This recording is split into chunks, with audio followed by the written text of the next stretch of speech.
তাহলে এই মানুষগুলোকে প্রিন্সিপাল স্যারকে আর রুখে দিয়ে একটু নেই, এটা আমরা আলিয়ে রাখতেছি। এখন এটাকে আমরা ধরে আমরা একসাথে বানিয়ে দিচ্ছি, ওদের টাকা দিয়ে ওদের খরচা দিয়ে দেয়। ঠিক আছে, আমি রাস্তা একসাথে করে দিব, গাড়ি ঘোড়া দেন, মানে বাইক নিতে হবে। লক্ষ্মীপুরে চলাচলের পথ নিয়ে মিথ্যা তথ্য প্রচার করে মানহানির অভিযোগে এনে ভবানীগঞ্জ ডিগ্রি কলেজ অধ্যক্ষ সাদাত হোসেন রিয়াজের বিরুদ্ধে সংবাদ সম্মেলন করা হয়েছে। কিন্তু অধ্যক্ষের দাবি তার প্রতিপক্ষ জোরপূর্বক সাবেক রাস্তা কেটে তার সীমানা ঘেঁষে রাস্তা তৈরি করেছে, যার ফলে তার গাছপালা ও জমি নষ্ট হওয়ার আশঙ্কা রয়েছে।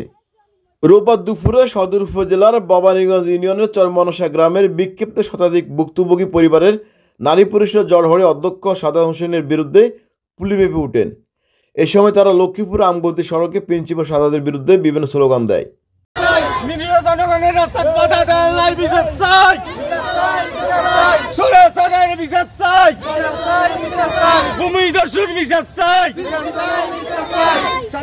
গ্রামবাসীরা জানান, দীর্ঘ বছর ধরে তারা চলাচল রাস্তার কারণে সীমাহীন দুর্ভোগের জীবনযাপন করতে হয়েছে। তাদের দুঃখ কষ্টের কথা চিন্তা করে মিশু কোম্পানির ছেলে স্বপন রাস্তাটি সম্প্রতি ফসলের জমির মাঝখান থেকে রাস্তাটি এক পাশে দিয়েছেন। বর্তমানে রাস্তাটি সাদাত প্রিন্সিপালের জমির পাশ দিয়ে যাওয়াতে রাস্তা বন্ধ করে দেওয়ার পায়তারা করছেন সাদাত প্রিন্সিপাল। রাস্তা ছিল না, পানির ভিতর কিনে যায়নি, তো কাঁদে করে নেওয়া খুব কষ্ট হয়। এই জন্য মিশু কোম্পানিরা আমাদেরকে অনেক ইয়ে করে রোডটা করে দিতে চায়, ওই প্রিন্সিপালে দিতে চায় না, বুঝছেন নি? প্রিন্সিপাল এটার জন্য বাধা দিতে আছে। মিশু স্বপনের কাছে গেছি, স্বপনে এক সাইড করে দিব কইছে, এখন যান স্বপনে এক সাইড করি আই রাস্তা দাঁড়ান দিচ্ছে, সে নিজের গাড়ির টাকা, সে জমিও স্বপনের, জমি স্বপনের, জায়গা স্বপনের, রাস্তা বান্ধি দেওয়া স্বপনের, বুঝছেন?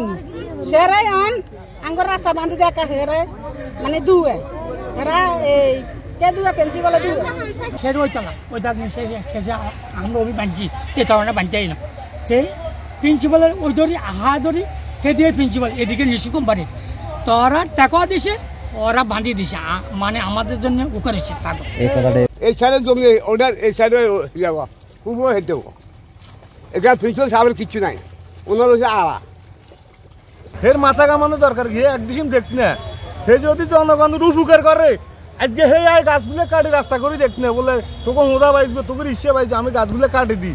তো মিশু কোম্পানি এটা আমাদের সাথে তারা আমাদের রোডকে ওই সাইড দিয়ে দিতেছে। মিশু কোম্পানি এখন মনে করেন না নিজের খরচ দিয়ে রাস্তা তৈরি করে দিতে হবে, এই দুই জানে।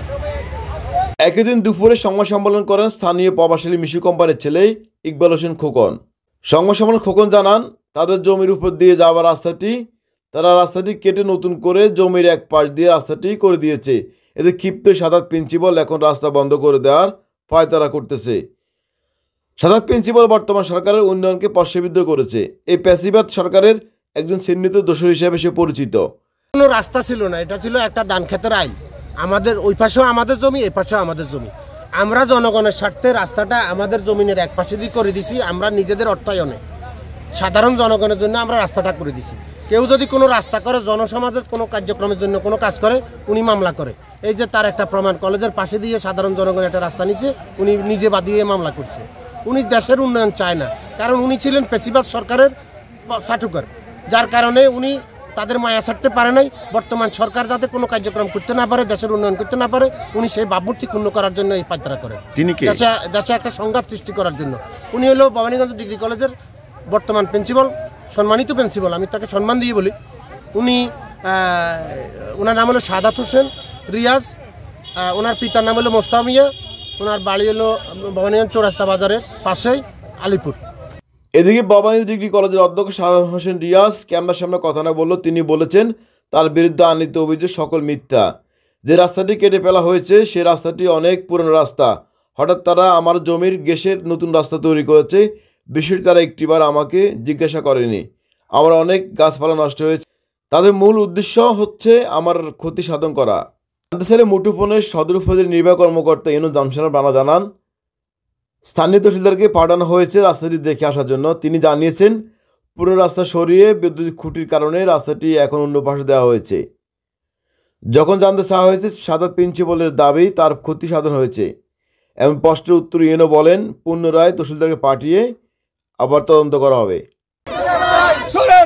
বিচার চাই, ভূমি দস্যুর মোহাম্মদ রুবুল হোসেন, লক্ষ্মীপুর মেল।